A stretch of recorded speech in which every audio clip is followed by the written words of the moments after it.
Olá, meu nome é Felipe Siqueira e hoje eu venho até vocês, inacreditavelmente, beira o absurdo um teólogo ter que vir publicamente e afirmar algo que uma criança de 2 anos entende.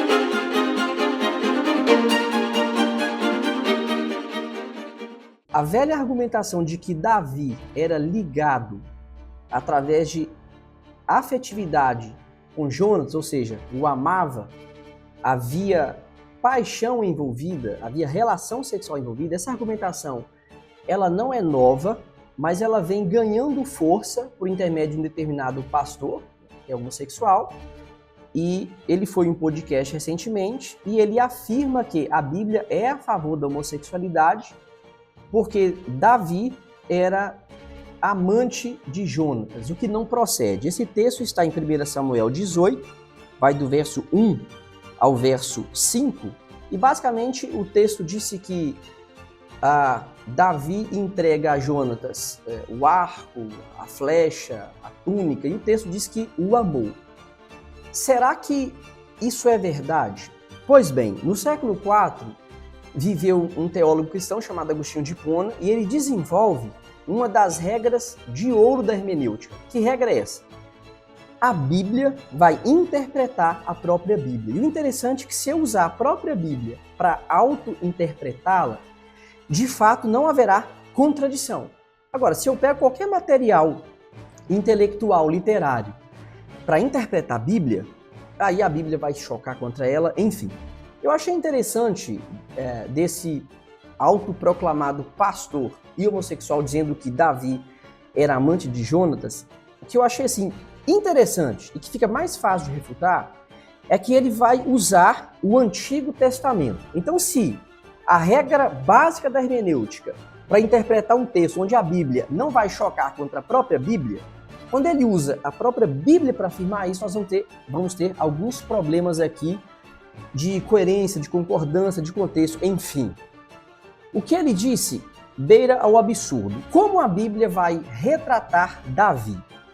Atos 13, 22 vai dizer assim: E tendo tirado a este, levantou-lhes o rei Davi, do qual também, dando testemunho, disse: Achei Davi, filho de Jessé, homem segundo o meu coração, que fará toda a minha vontade. O interessante é que se Davi é um homem segundo o coração de Deus, onde o próprio Deus o chama para fazer a vontade do próprio Deus, nós vamos ver textos de Levítico 18, 22, por exemplo, e outros textos da Bíblia, que o próprio Deus vai dizer que o homem que deita com outro homem, isso é abominação. Então nós temos aqui problemas de concordância textual. A hermenêutica trata assim. Se Deus diz que é abominação um homem deitar com outro, como ele chamaria Davi de um homem segundo o seu coração, que faz a sua vontade, ele iria dizer isso vendo Davi fazer algo que ele chama de abominação. Então essa interpretação fere, assim, de uma forma terrível, o que nós chamamos de método histórico gramatical ou a hermenêutica fechada. Se eu usar a Bíblia para interpretar a própria Bíblia, eu vou ter aqui uma incoerência muito grande. Expressões como o amor maior que o amor das mulheres são expressões muito comuns ao Antigo Testamento. Gênesis 33:4, por exemplo, está escrito assim: Então Esaú correu-lhe ao encontro e o abraçou, arrojou-se-lhe ao pescoço e o beijou, e choraram. Se eu pegar o texto lá de 1 Samuel, onde o texto diz que Davi amou seu amigo Jonatas, e aí eu vou afirmar que esse amor seria um amor, por exemplo, de um homem para com uma mulher, então eu vou olhar um texto que diz que um homem jogou-se aos braços do outro, ao seu pescoço, o beijou e ambos choraram.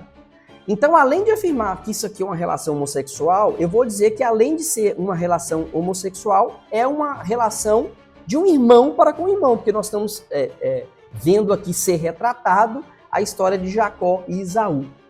Ambos tiveram vários problemas, né? Jacó engana seu irmão, foge, vive distante por muito tempo. Jacó tem um encontro com Deus, a sua vida é mudada, e quando ele volta para casa, ele encontra com seu irmão no meio do caminho. Ele tinha muito medo de que seu irmão o matasse, porque de fato Esaú estava zangado. E quando Esaú vê Jacó, por um ato de Deus, ele libera perdão, ele abraça seu irmão, e ali eles acontecem abraços e beijos. Diga de passagem, o beijo no rosto, culturalmente, era muito comum no mundo antigo. Até no Novo Testamento, o apóstolo Paulo vai falar para que os cristãos se cumprimentassem com ósculo santo. O ósculo era uma espécie de um beijo no rosto, que era algo cultural. Gênesis 45:15 diz assim: e beijou a todos os seus irmãos, e chorou sobre eles, e depois seus irmãos falaram com ele. Então essas expressões de homem amando o outro, chorando e abraçando, é uma expressão, atos extremamente comuns no Antigo Testamento. A amizade deles, de Jonatas e Davi, era profunda e espiritual. Tá? A lei mosaica, ela proibia relações sexuais entre homens. Levítico 18:22 e Levítico 20:13. Como eu disse, se Davi, sendo homem segundo o coração de Deus, como o autor do livro de Atos, Lucas, ele vai dizer que Davi era um homem segundo o coração de Deus, que Deus chama esse homem Davi para fazer a sua vontade. Como o próprio Deus disse que Davi era um homem segundo seu coração e que fazia a sua vontade, como eu disse aqui no início desse texto, indo de contrário à própria vontade de Deus. Levítico 18:22 está escrito assim: com homem não te deitarás como se fosse mulher. Isso é abominação. Numa perspectiva acadêmica, né, Mark Zender, ele diz assim: destaca-se a palavra hebraica ahab, que é o mesmo que amor. É usada tanto para expressar fidelidade religiosa quanto afeição humana. O contexto espiritual reforça que se tratava de amor sacrificial e não sexual. Algo que deve ficar muito claro. A literatura do Antigo Testamento, lá de Gênesis a Malaquias, toda vez que vai retratar um amor, né, grego de eros, um amor de um homem para com a mulher, um amor sexual, a linguagem bíblica é muito clara. Como, por exemplo, ele a conheceu. Essa expressão significa que o homem ele teve relação sexual com a sua mulher. E nesse texto de 1 Samuel que relata esse ato cerimonial, essa homenagem de um amigo para com outro, não existe uma expressão clara que é usada em todo o Antigo Testamento que vai denotar ali que é um amor passional, que há algo sexual na relação. Gagnon, ele vai dizer assim: afirma que o texto não apresenta linguagem típica de romance bíblica, né, como por exemplo no Cântico dos Cânticos, e que as ações entre Davi e Jonatas têm um propósito político e cerimonial. Tanto ali que não é só a túnica que é entregue também ferramentas de guerra, era um respeito, era um propósito político e cerimonial. E nada do tipo como, por exemplo, vai dizer esse pastor, tá? Temos também aqui pontos principais contra a interpretação amorosa. Qual que é o argumento? Primeiro, que eu acabei de dizer e eu reafirmo aqui: sem linguagem sexual explícita. A Bíblia descreve amor romântico com termos e símbolos claros, ausentes no texto de Samuel, que vai descrever Jonatas e Davi. Contexto cerimonial político. Jonatas dá a túnica e armas como símbolo de transferências de status real, com base em precedentes israelitas, como, por exemplo, Abraão e Eliezer. Era muito comum, por exemplo, Davi, antes de ser rei, foi um grande guerreiro, tá, a serviço do exército israelense e do próprio Saul, que quando um soldado se destacava na guerra, quando ele voltava, uma mesa era colocada diante dele e ele era homenageado. Davi escreve o Salmo de número 23 E na parte ali desse salmo ele vai dizer: prepara-me uma mesa na presença, né, uma mesa para mim, na presença dos meus inimigos. Porque quando um exército subjugava o outro, era muito comum o que nós chamamos no mundo antigo de escravidão bélica. Um povo conquistava o outro, quem era cativo era levado para o reino que conquistou e ele era colocado como escravo. Então, acorrentado, ele era colocado diante de quem o derrotou e o levou como prisioneiro. E esse homem que lutou bem na guerra e que levou esses escravos cativos, ficava numa mesa, era tido um ambiente cerimonial, de status, enquanto ele era quem ganhou homenageado, o que perdeu e foi escravizado, ficava diante daquela mesa com aquele guerreiro que o subjugou. Uso intenso de amor sem sexualidade. Como eu disse no início desse vídeo, o termo ou palavra hebraica, ahab, aparece em diversos contextos, povo, lei, profeta, indicando afeição profunda, mas não necessariamente sexual. Um outro ponto também é a ausência de reação erótica. Em outras passagens bíblicas, o sexo é descrito com atos e termos explícitos.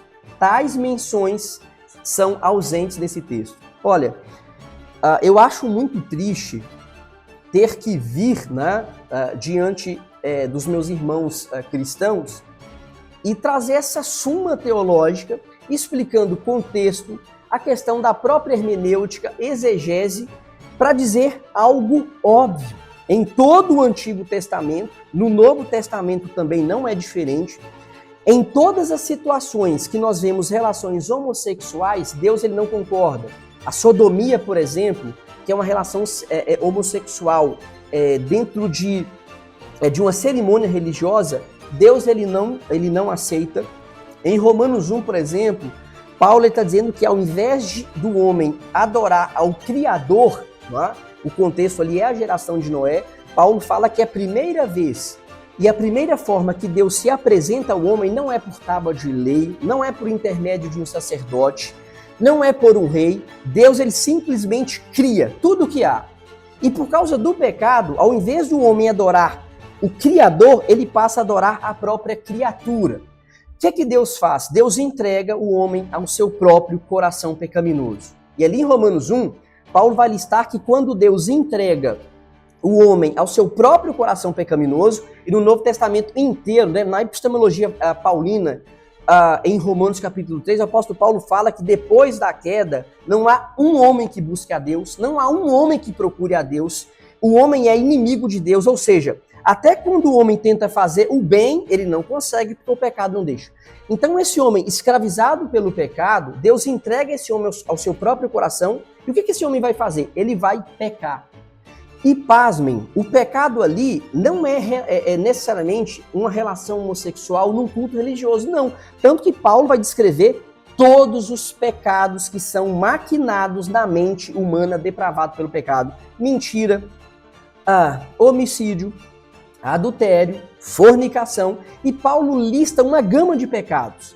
E aí ele vai falar que por causa do homem não adorar a Deus da forma correta, Deus entrega esse homem ao seu próprio coração e as mulheres irão se inflamar em relações sexuais que não são naturais, pela qual Deus a criou, ou seja, mulher com mulher e homem com homem. O curso natural da Escritura para a relação sexual, o tornar uma só carne para a Escritura é justamente a relação sexual dentro do matrimônio, ou seja, Deus ele cria o homem e ele vai idealizar tudo para o homem, inclusive a relação sexual que não desagrada a Deus. E quando o homem ele se inflama em relação sexual, e aqui não tem nada a ver com sodomia ou qualquer outra coisa do tipo, Aqui nós podemos entregar o conceito pós-moderno de afetividade ou homossexualidade. Enfim, o que aquele pastor, usando o texto do Antigo Testamento, de Jonas e Davi, ele fala sem prova bíblica nenhuma,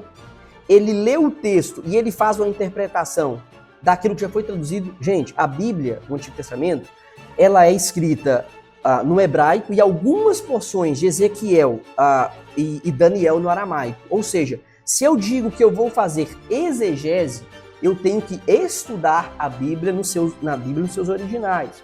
A palavra para amar ou amou ali não tem nada a ver com o amor sexual. Nós vimos que os princípios ou interpretações do texto, nós temos grandes teólogos ao longo da história, grandes biblistas, grandes exegetas que nenhum deles interpreta dessa forma. Aí vem um pastor que despreza a teologia e eu falo uma coisa, a teologia, ela não mata. Eu acredito que a teologia mata falsos profetas de medo, porque todos eles descartam a teologia, porque se não tem teologia, não tem regra de interpretação. Se não tem regra de interpretação, eu vou dizer exatamente aquilo que eu quero. Então, o que aquele pastor diz não tem concordância textual, não tem concordância hermenêutica, não tem concordância exegética. É um disparate, é um absurdo por completo. E aqui eu deixo algo muito claro. Nós cristãos amamos a todos, até mesmo quem pratica coisas que nós discordamos. Aqui, a divergência não é pessoal, a divergência é teórica. É um absurdo afirmar que o que aconteceu naquele texto é uma relação sexual. Se esse conteúdo falou com você, a comunidade Somente as Escrituras vai muito além. Conteúdo semanal, aulas audiovisuais, materiais por escritos, ensaios teológicos, artigos científicos, comentários para sermões, devocionais e tudo isso por um preço muito acessível, menos do que um lanche. Clique agora no link que você vai ter acesso e fortalecer muito a sua fé.